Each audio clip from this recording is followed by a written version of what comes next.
అనకు వెంకట్ ఇక్కడ వెంకట్ ఎవరిని ఇంటర్వ్యూ చేస్తున్నా ఒళ్ళు దగ్గర పెట్టుకొచ్చాయి కాదు వాళ్ళు చూసే వాళ్ళు ఏమనుకుంటారు అంటే ఫస్ట్ నేను దిక్మాలిన సెలబ్రిటీ అన్నాను నిన్ను చూస్తే ఎర్రగడ్డ చల్లి తీసుకొచ్చారని అనుకుంటున్నారు వాళ్ళు. అందుకో పప్పు గారు కొద్దిగా ఒళ్ళు దగ్గర పెట్టుకుని ఇంటర్వ్యూ చేయండి. చాలా ఇంటర్వ్యూలో మీకు చెప్పాను. నేను చేసిన ఘనకార్యాలు బెడ్ మీద అన్ని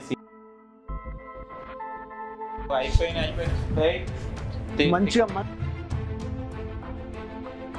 చేసావు కదా దిక్కుమాలిన వీడియోస్ నాకు నచ్చింది చేసిన మళ్ళీ అది తిప్పి సావరాదు. మరి నువ్వు ఎందుకు దాన్ని ఒకటే పాయింట్ ఆఫ్ చేస్తున్నావు?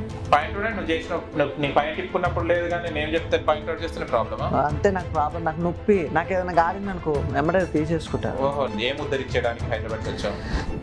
ఏదో ఒకటి చేయకుండా కంగారులో ఏదన్నా ఒక మంచి ఆర్టిస్ట్ అవి క్యారెక్టర్ అంటే ఒక బిచ్చపోడు ఒక సైకో క్యారెక్టర్ చేస్తా. ఆర్టిస్ట్ అయినప్పుడు ఏదైనా చేస్తాను, నో ప్రాబ్లం. ఆ క్యారెక్టర్ సెట్ అవుతారంటున్నా నేను. మీరు అది కూడా సెట్ గారని చెప్తున్నాను. సినిమా ఇండస్ట్రీకి ఎందుకు వచ్చావు? నీలాంటి వాళ్ళని ఏరుకొని మరి నేను నా టాలెంట్ ఏందో చూపి నీకు. ఏరుకొని కదండి, ఏరుకొని కోసం బెడ్ మీద పడాల్సిన అవసరం. ఆర్టిస్ట్ అనగానే ఎర్ర బస్ ఎక్కువ వస్తే ఇక్కడ ఆర్టిస్ట్ చేయరు కదా. మూవీస్ ఏవైతే ఉన్నా దరిద్ర మూవీస్ నువ్వు వెళ్ళి మీ ఫ్యామిలీ మెంబర్స్ ని కూడా దరిద్ర కొట్టు ఏదవా మంచిగా మాట్లాడేటప్పుడు నేను వీడియోస్ మంచిగా మాట్లాడు నేను చెప్తా విను.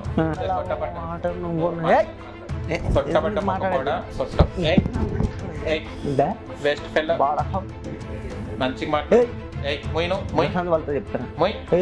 తాగొచ్చిండే నేను తీసుకొచ్చి యాంకర్ ఇంకో యాంకర్ దొరకడం మీకు మస్తు కృష్ణానగర్ టాలెంట్ ఉన్న వాళ్ళు.